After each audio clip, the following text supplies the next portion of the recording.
Thank you everybody for coming out to tonight's 2024 KAGC Congressional Fellowship Program information session. My name is John Kim. I currently work as the Congressional Affairs Associate at the Korean American Grassroots Conference. I'm also one of the main program coordinators for this year's Congressional Fellowship Program. Hello, I'm June Park from KGC. I work as External Affairs Associate. Nice to meet you here. Hi, everyone. My name is Elise. I'm a sophomore at BU. I'm majoring in international relations. I'm minoring in business, and I'm originally from Northern New Jersey. In college, I am currently involved with BU student government, so I serve in their executive branch. I'm also a member of BU's intercollegiate government, which is a body comprising of all of the universities and college within Boston. I'm an outreach director for BU International Affairs Association. I write for the International Relations Review in the Asia section. I staff model UN conferences. And outside of academics and college, I'm currently a remote intern for the U.S. Department of Agriculture in their Agricultural Research Services Department. All right, thank you, Elise. And Daniel? All right, hi, I'm Daniel. Like John said, I'm a senior at Rutgers University, majoring in political science with a minor in criminology. I'm involved with a few political organizations on campus, the College Republicans, Turning Point USA, and then we have a Leadership Institute chapter as well that I lead. Currently, I'm an intern. I'm back on the Hill for Congresswoman Mary Miller, and I'll be here for the spring semester. And yeah. So now I just wanted to provide a quick overview of the Congressional Fellowship application before we go into the Q&A with the fellows. So the Congressional Fellowship application is already open. We started receiving applications starting from last week, and the application will be open until March 8th, which is a Friday, until 5 p.m. at Eastern Time. The program itself is an 8 to 10 week summer internship program. The program will take place in Washington, D.C. We'll be placing our fellows in congressional offices, whether that be in the House or in the Senate. We've also had instances in the past where fellows were also placed into committees or federal agencies as well too. KAGC does provide a living stipend of up to $3,000 to cover living expenses. And we also do provide biweekly summer enrichment programs. So some of the things that KAGC does is to host receptions on Capitol Hill, including the 727 Armistice Day Congressional Reception, where our fellows have the opportunity to help us by volunteering for that event. In regards to the application process itself, the application form is available online at our website at www.kagc.us. All the application materials will be received digitally.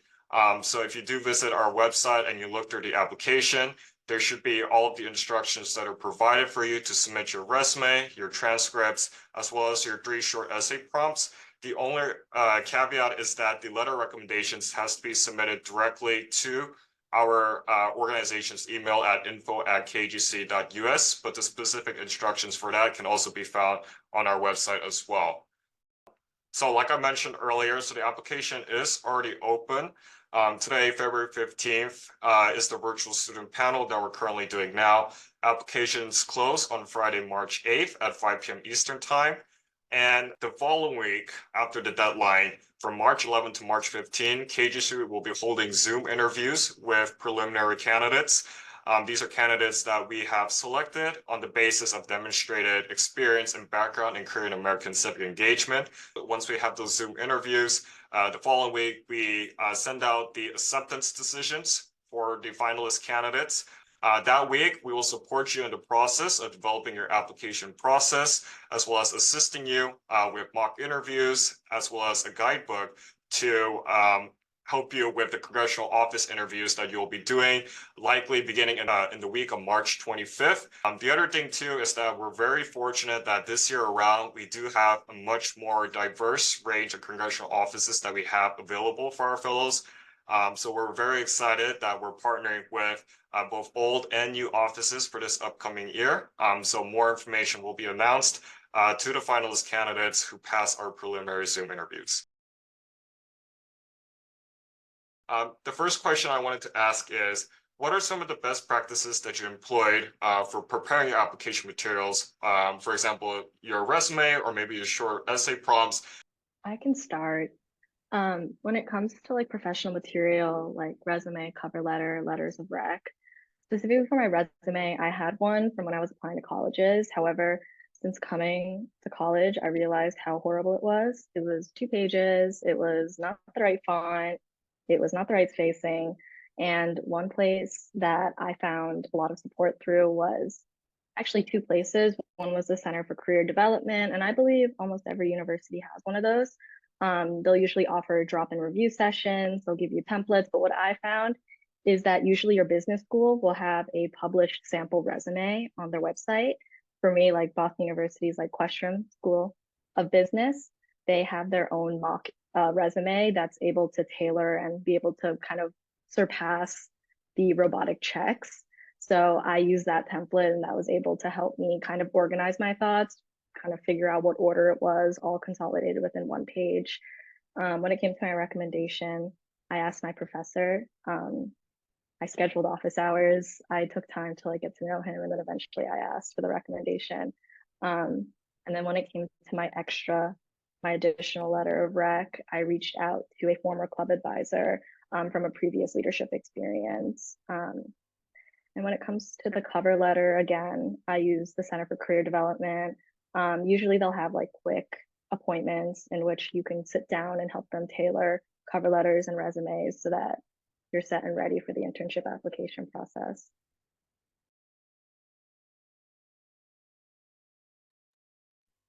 Yeah, in terms of the resume, mine also was really bad and I had to update it. Mine was also 2 pages. What I mostly did was I asked a few of my friends who were a year older than me who were applying to jobs themselves. So they had a little more experience in that. So I asked them to look over my resume. I bugged them constantly to look it over. I also asked my dad. He is involved in politics, so he knows what people are looking for when they're hiring in this field. So was able to rely on him a lot. And then in terms of the recommendation letter, obviously you want a letter from someone who is going to write a favorable letter to you. So I went to a professor that I have a good relationship with. I'm in contact with him to this day. I rely on him a lot for advice, and if I have any questions about politics or where to go, he's always there for me. So I was able to ask him. And then my second one, I asked my first boss that I also have a very good relationship with to this day. And I'm pretty sure they wrote me a nice letter. So, yeah.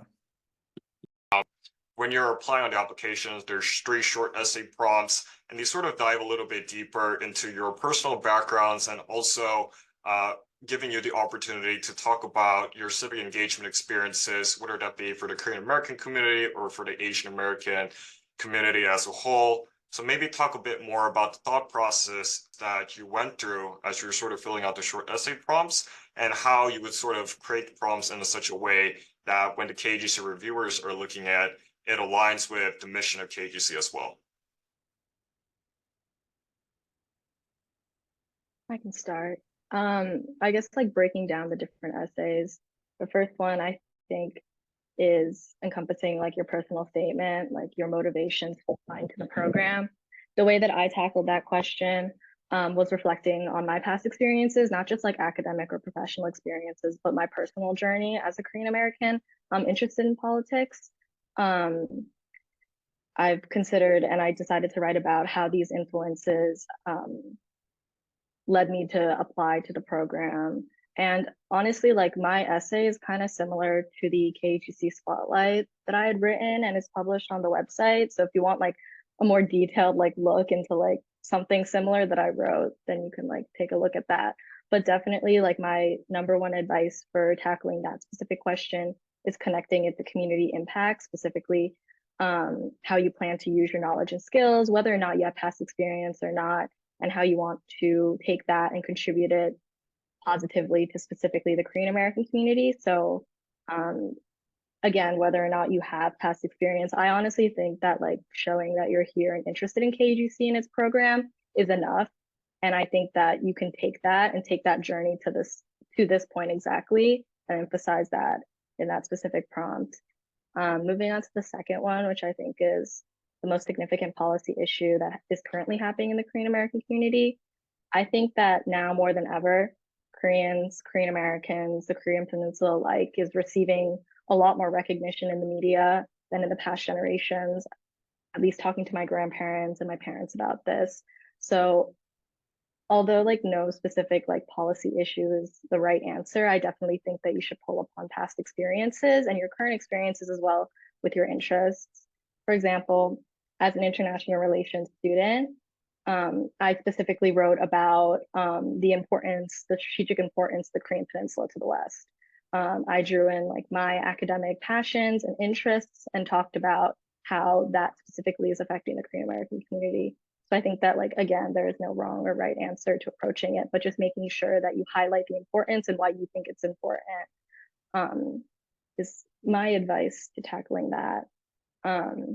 So my time interning and like the points leading up to selecting and then eventually being accepted into Congressman Andy Kim's office, I have nothing but great things to say about it. Like honestly, Congressman Kim and I, just like everyone else here, like share very similar background stories. So we're both children of South Korean immigrants, born and raised in the New Jersey public school systems. He majored in international relations in college, and as an international relations student, that also piqued my interest as well.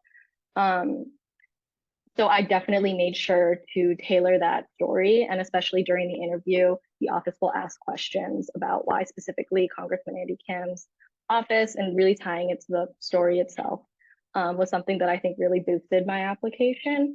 When it comes to my time working there and why I think people should intern for Korean American representatives is, I think like specifically for Congressman Andy Kim, his district borders Philadelphia. So he's like more central New Jersey, and his district only comprises of 3% Asian Americans. So there is not a lot of diversity in his district, and his staffers, they represent the demographic of New Jersey, of his district specifically. So I was like the only other Korean American face in the office besides the congressman himself.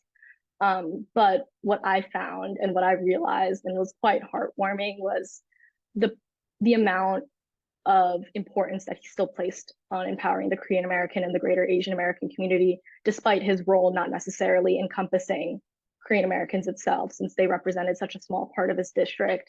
He still made it, like went out of his way to continue to connect with organizations like KAGC and continue to support and stand beside policy issues that affect the Korean American community. And I remember having a heartfelt talk with him about that. And he talked about, you know, why he continued to serve the Korean American community despite such little of that being who he represented actually in Congress. Talked about, you know, the future generations and his children and wanting to empower the Korean American community. And I think that like to his core, that is so important. And by serving in an office that prioritizes that, brings nothing but positive experiences. That's why I think like not just Congressman Andy Kim, but the other 3 Korean American congressmen on the Hill, it's something really special, and it's something where you can see in real time and interact with.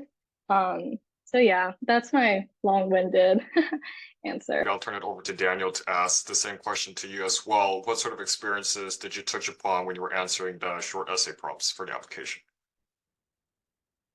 Yeah, so I guess when I decided I was going to pursue politics, I picked up a lot of, no other words come to my mind, a lot of other things, like activities, I guess, that relate to politics. So I wrote about how my experiences working in politics, whether that be a campaign job or leading a club or like I was in student government for a little too, how that all connected to my interest in politics and how that led to me wanting to apply to this internship, because I mean, working in Capitol Hill is where anyone who is interested in politics wants to work. For the second question, if I remember correctly, I believe I wrote something about wanting to get the Korean American community more involved in politics, which isn't necessarily a specific policy issue, but we are a community that's been ignored, especially in politics, for way too long. And that's something I am very passionate about, getting our generation and then also our community more engaged in politics because it is super important. So one thing that we will cover today is the phone interviews, the types of questions that KAGC is likely to ask, as well as learning more about the types of questions that will be asked during the congressional interviews as well too. So one of the things about the phone interviews is that it's like a standard interview in most cases where we do ask you questions in relations to behavioral aspects. So for example, how well do you work with other people? How well do you work in a group environment? And they're all tied to sort of an office environment, as that's the kind of environment that you'll be working in Congress. And then we're also looking for people who have at least a baseline understanding of US Congress, about the legislative process. It doesn't have to be anything too deep into the specific rules per se, but somebody who understands at the very least what the difference between the House and the Senate is would be, for example, the kinds of questions that we would ask. So in this case, I'll turn it over again to Elise or Daniel to maybe talk about the types of preparations that the two of you underwent in order to prepare for the phone interview, and what kind of resources did you utilize and did you find to be the most helpful in helping you to be prepared on the interview date. I can start again. I think that one of the most important things that I did to prepare for both the KAGC interview and the congressional office interview was nailing the elevator pitch. So a 1 to 2 minute short introduction about yourself that's effective and clear in representing who you are. That kind of includes where you're from, where you go to school, your academic interests, extracurriculars, if you have any interests outside, just kind of like creating a narrative and really like being able to hammer that down. And then also, although this isn't asked all the time, being able to nail a resume walkthrough is something that I think is something to master, not just for this specific fellowship, but also just for in general, being able to really like hammer down each point of your resume, being able to create, like be able to express tangible results, leadership, dates, what you did, what you learned, how you've been able to transfer those skills into other experiences, etc., was really important to me as well.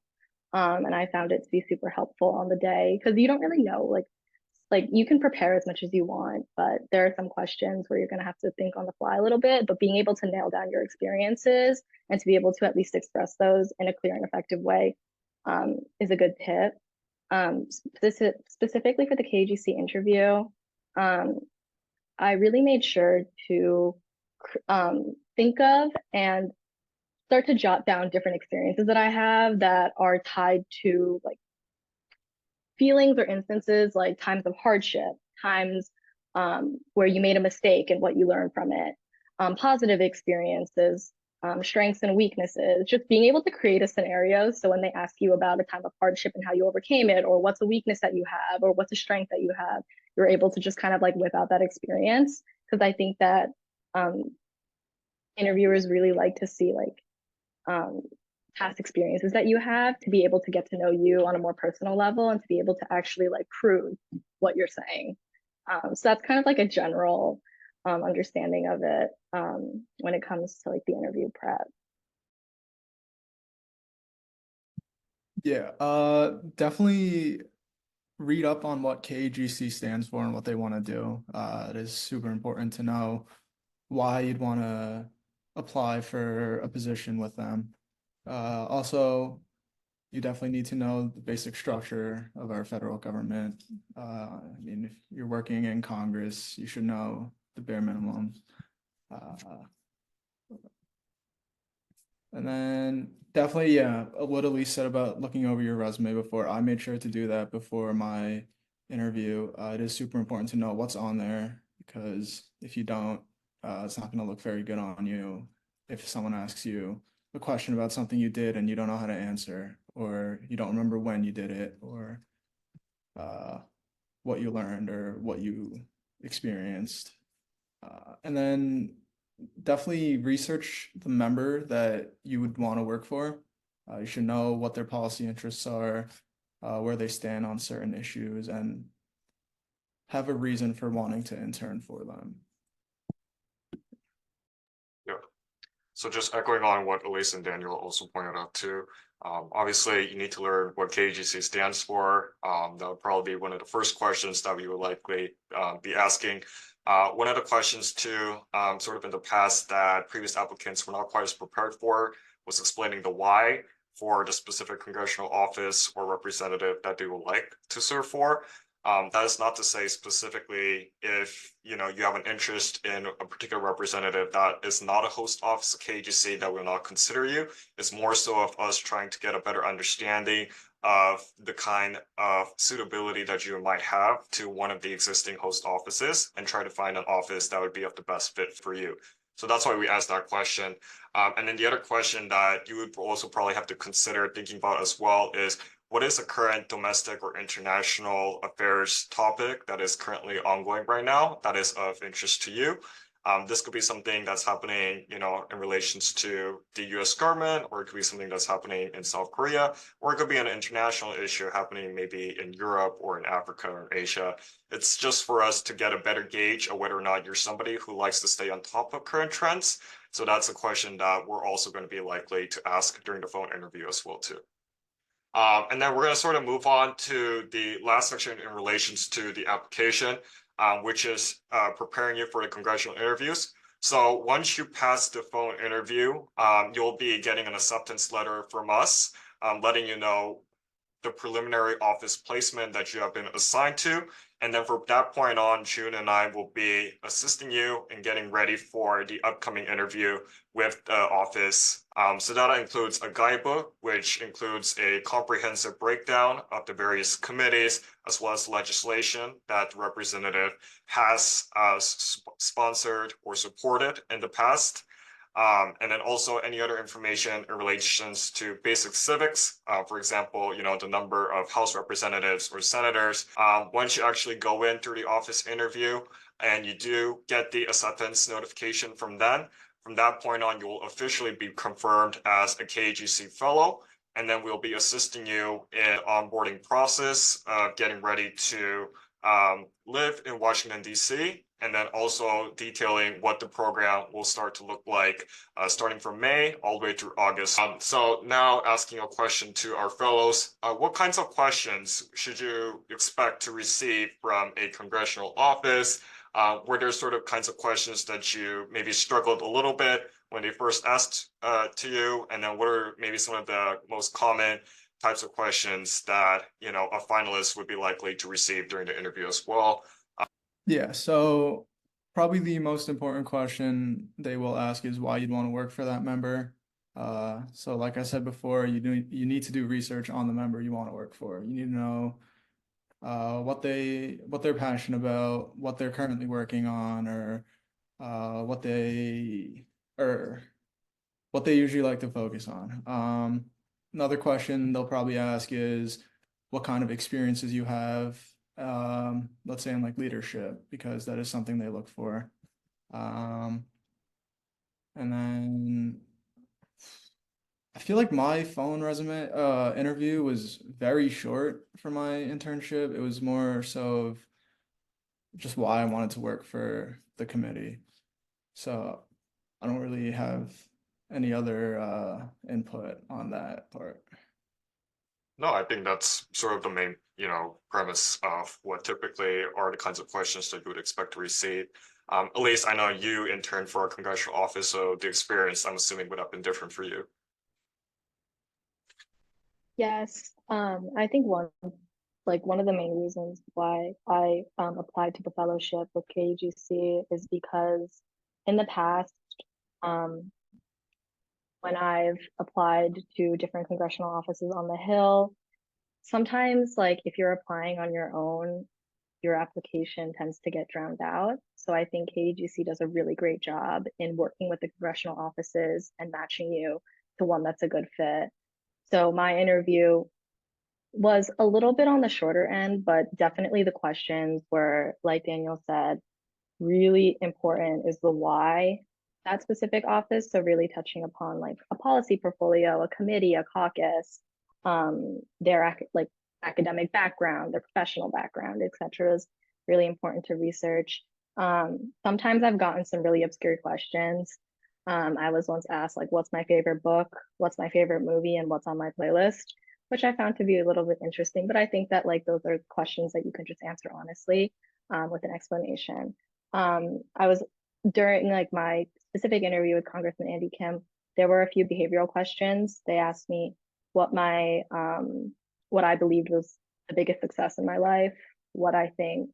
There was another one, and it was like previous mistakes or a mistake you made, something that like was challenging, and how did you navigate that challenging situation? So being able to think of a scenario and explain and walk them through what you learned, what was the hardship, and how that you've grown as a person as a result of it. I also think they also asked me about my experience with customer service and the role. They basically outlined that the role of a congressional intern also includes being a little bit more constituent focused. So they asked me if I had an experience in that. I never thought I would be talking about my old like coffee shop barista job in a professional interview, but it became really helpful. So being able to look at your experiences and figure out where you can kind of put in that like customer service, constituent focus, communication skills, I think is really important. And like a little tip that I think could definitely help you stand out as an applicant for this specific role. So June and I will obviously do our very best to prepare you ahead of time for the kinds of questions that you should expect to receive during the interview as well. So that's why we prepared the guidebook. So I guess maybe now I'll just turn it over to June, who will be talking a bit more about the actual onboarding process and the transitioning to living in Washington, D.C. So let's discuss the transition to life in Washington, D.C. How do you find the housing in Washington, D.C.? Any tips you can share? So I just lived at GW over the summer and was able to commute to work. So it was a pretty smooth process. How about Alice? I also did the George Washington like summer housing process, and I recommend that a lot because I just got out of freshman year, and my parents didn't truly feel comfortable putting me in an Airbnb or somewhere where I wouldn't have support from faculty and other students as well. So being on a college campus, I know Georgetown also does it. I know University of Maryland and American also does it, but I think GW specifically is positioned in like the most optimal space where you're in walking distance to the subway lines to take you straight to Capitol Hill. And also that's where like most of the summer interns go. So outside of the KAGC Fellowship, outside of the other students, that also like being on GW's campus really allows you to connect with other students on the Hill doing so many different things, not just on the Hill, but just in the DC area at large. And there's different like packages that you can do. So depending on like the budget that you have, there are different types of housing that you can pick. You can either be in a single, you can be in a double, a suite, an apartment. They give you a lot of options, but I would recommend doing that ahead of time and being on top of that, unlike me. Yeah, thank you for sharing. The university housing is quick and easy to manage. So, and some fellows choose to stay in Catholic University or American University housing too. Also, people can find housing through the Facebook group. So this Facebook group often posts available housing or rooms, apartments, sublet, or lease takeover. Or so additionally, DC has excellent transportation system. So students also consider living in Virginia or Maryland area too. So how was your experience commuting to Capitol Hill using public transportation? Yeah, so like you said, the transportation system in DC is very convenient. The dorm that I was staying at was maybe a 10-minute walk to the subway station. And then I just hop on, I think it was 3 or 4 stops away, and then I was on the Hill.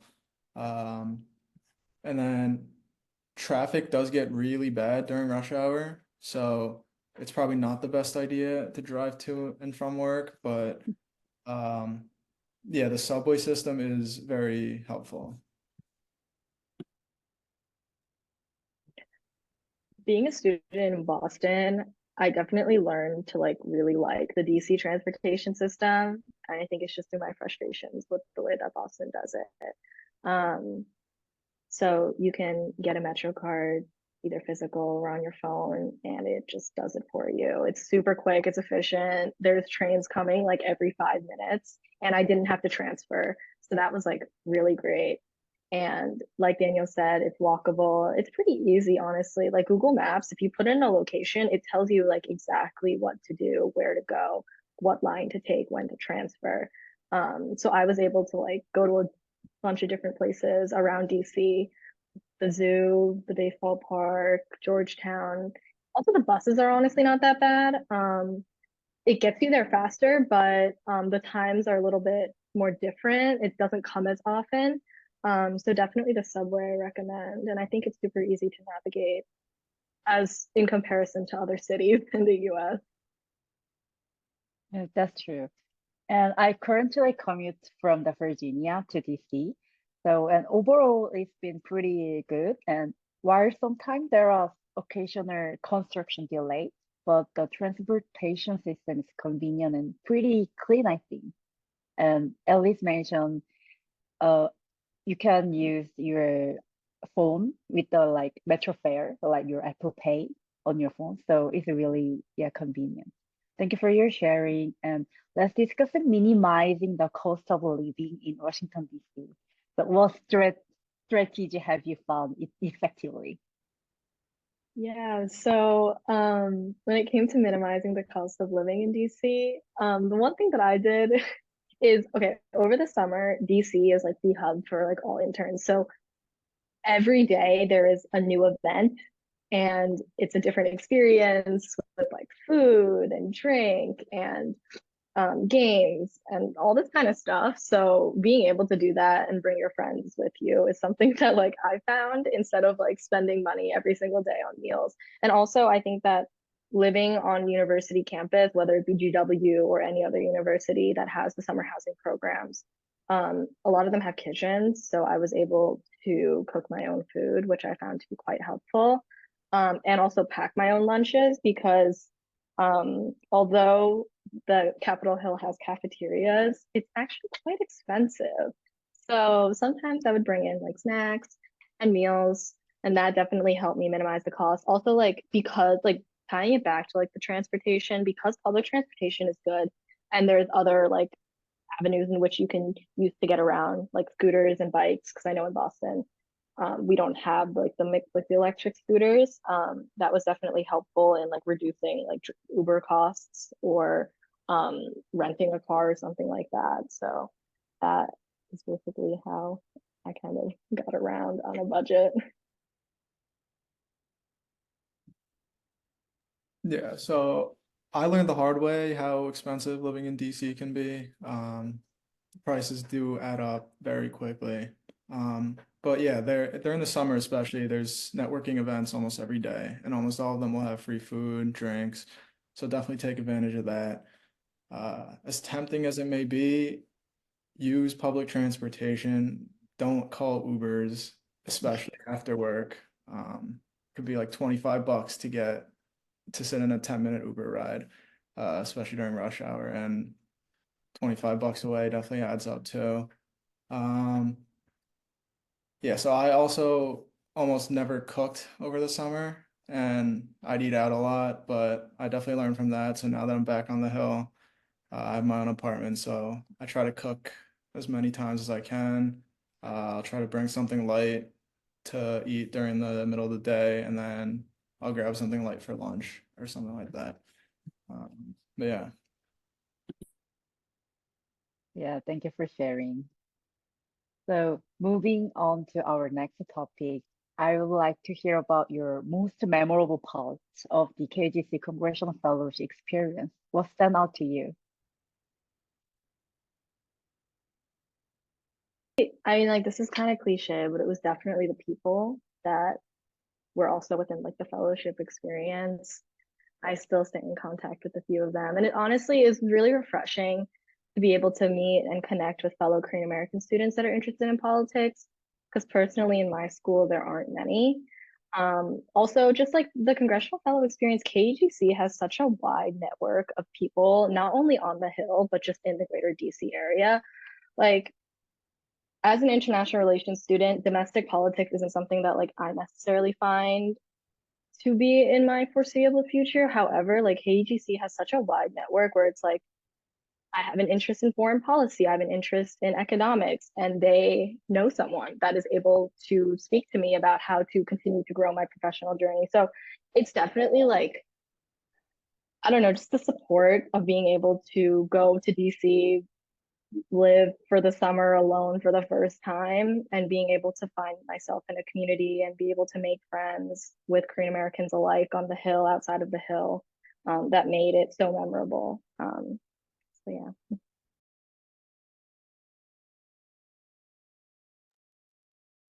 Yeah, definitely the people you meet it's very memorable.